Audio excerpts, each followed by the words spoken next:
The Street, 1920.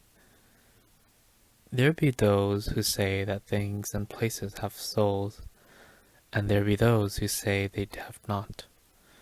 I dare not say, myself, but I will tell of the street. Men of strength and honor fashioned that street, good, valiant men of our blood who had come from the blessed isles across the sea. At first it was but a path trodden by bearers of water from the woodland spring to the cluster of houses by the beach. Then, as more men came to the growing cluster of houses and looked about for places to dwell, they built cabins along the north side, cabins of stout oaken logs with masonry on the side toward the forest. For many Indians lurked there with fire arrows, and in a few years more, men built cabins on the south side of the street. Up and down the street walked the grave men in conical hats, who most of the time carried muskets or fowling pieces. And there were also their bonneted wives and sober children. In the evening these men with their wives and children would sit about gigantic hearths and read and speak. Very simple were the things of which they read and spoke, yet things which gave them courage and goodness and helped them by day to subdue the forest and till the fields. And the children would listen and learn of the laws and deeds of old, and of that dear England which they had never seen or could not remember.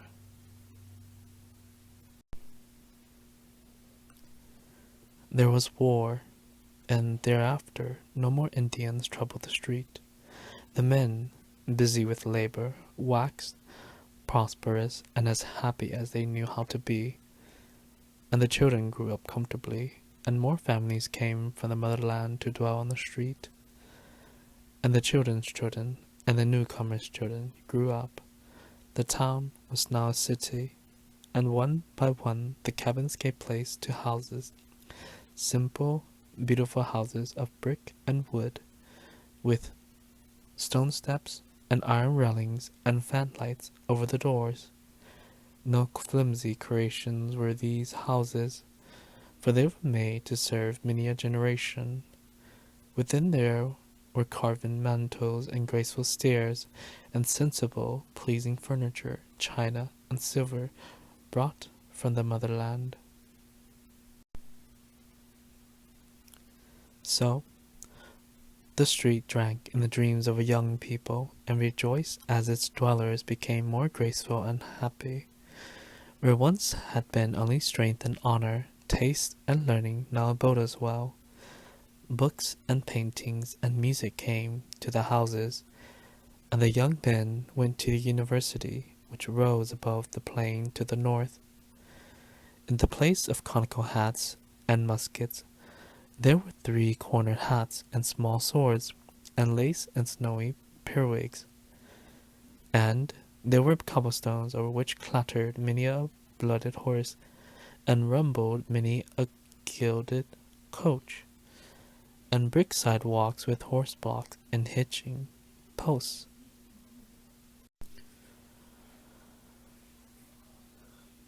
There were in that street many trees, elms and oaks, and maples of dignity, so that in the summer the scene was all soft verdure and twittering bird song, and behind the houses were walled rose gardens with hedge paths and sundials, where at evening the moon and stars would shine bewitchingly, while fragrant blossoms glistened with dew. So the street dreamed on, past wars, calamities, and changes. Once most of the young men went away, and some never came back. That was when they furled the old flag and put up a new banner of stripes and stars. But though men talked of great changes, the street felt them not. for its folk were still the same, speaking of the old familiar things in the old familiar accents, and the trees still sheltered singing birds, and at evening the moon and stars looked down upon dewy blossoms in the walled rose gardens.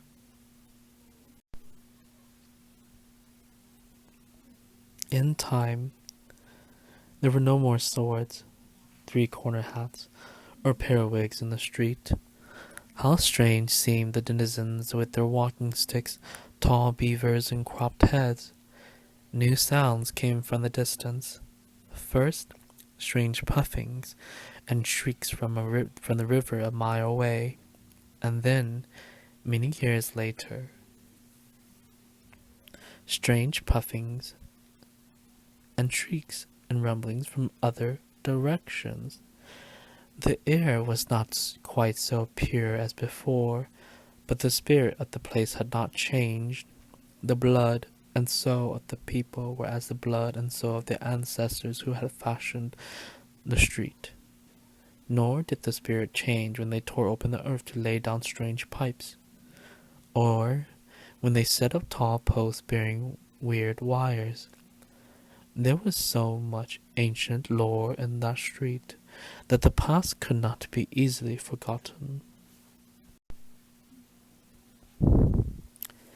Then came days of evil, when many who had known the street of old knew it no more, and many knew it who had not known it before, and those who came were never as those who went away, for their accents were coarse and strident, and their mind and faces unpleasing. Their thoughts, too, fought with the wise, just spirit of the street, so that the street pined silently as its houses fell into decay, and its trees died one by one, and its rose garden grew rank with weeds and waste. But it felt a stir of pride one day when again marched forth young men, some of whom never came back. These young men were clad in blue.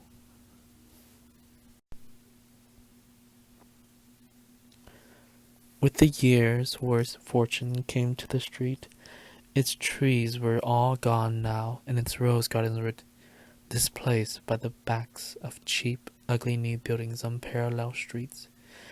Yet the houses remained, despite the ravages of the years and the storms and worms, for they had been made to serve many a generation.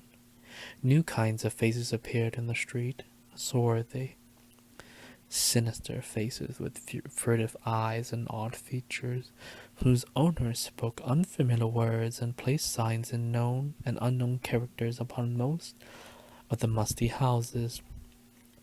Pushcarts crowded the gutters. A sordid, undefinable stench settled over the place, and the ancient spirit slept.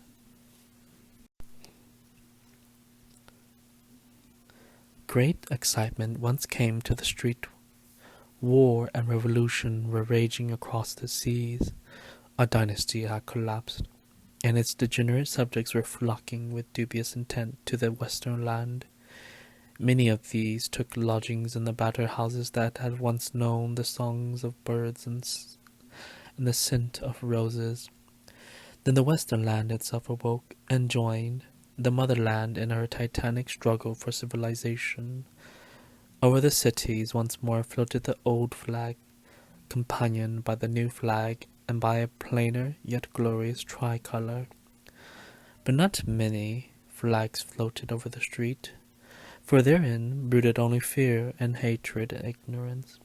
Again young men went forth, but not quite as did the young men of those other days.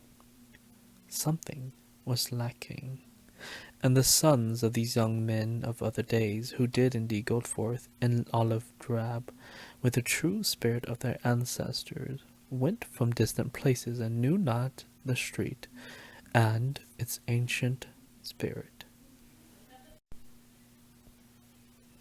Over the seas there was a great victory, and in triumph most of the young men returned.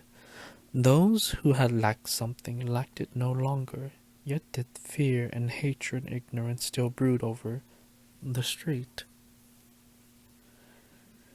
For many had stayed behind, and many strangers had come from distant places to the ancient houses, and the young men who had returned dwelt there no longer. Swarthy and sinister were most of the strangers, yet among them one might find a few faces like those who'd fashioned the street and molded its spirit, like and yet unlike. For there was in the eyes of all a weird, unhealthy glitter, as of greed, ambition, vindictiveness, or misguided zeal. Unrest and treason were abroad amongst an evil few who plotted to strike the western land its death blow, that they might mount to power over its ruins, even as assassins had mounted in that unhappy, frozen land, from whence most of them had come, and the heart of that plotting was in the street, whose crumbling houses teemed with alien makers of discord, and echoed with the plans and speeches of those who yearned for the appointed day of blood, flame, and crime.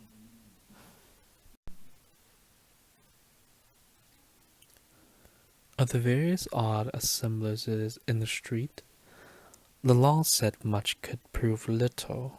With great diligence did men of hidden badges linger and listen about such places as Petrovich's bakery, the squalid Rifkin School of Modern Economics, the Circle Social Club, and the Liberty Cafe.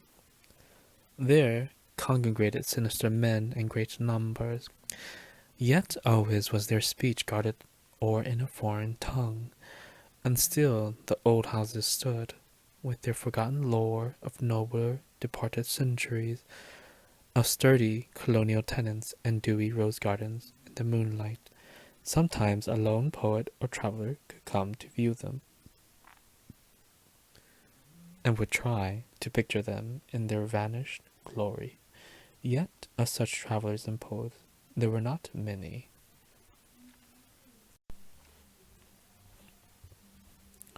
The rumor now spread widely that these houses contained the leaders of a vast band of terrorists, who, on a designated day, were to launch an orgy of slaughter for the extermination of America, and of all the fine old traditions which the street had loved.